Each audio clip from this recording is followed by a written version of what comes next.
பண்ணீங்க வடிவா. ஏய் பாட்டு சூப்பர். நான் சூப்பரா பண்ணீங்க. கான்செப்ட் பார்த்த மாதிரி இருந்துச்சு. அது நீங்க எழுதுனதா? ஆமா, நாளின பாட்டு தான். என்னன்னு சொன்னால் எங்க நாட்டுல வந்து உலகத்திலேயே இப்போ சேர சோழர் பாண்டியருக்கு பிறகு ஒரு வரலாறு படைச்ச தமிழினத்துல ஈழத்தமிழர்களுக்கு ஒரு இடம் கொடுத்திருக்கணும். அந்த அங்கீகாரம் இருக்குது. ஸோ அப்படிப்பட்ட நாட்டையும் அங்கே இருந்த பெண்கள் வந்து ஒரு பெரிய தியாகங்களை செஞ்சிருந்தவ.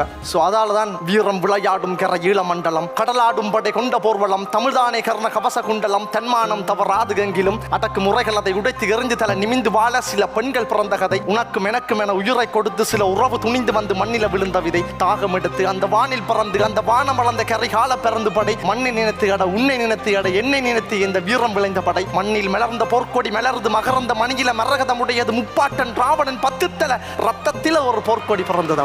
சூப்பர்.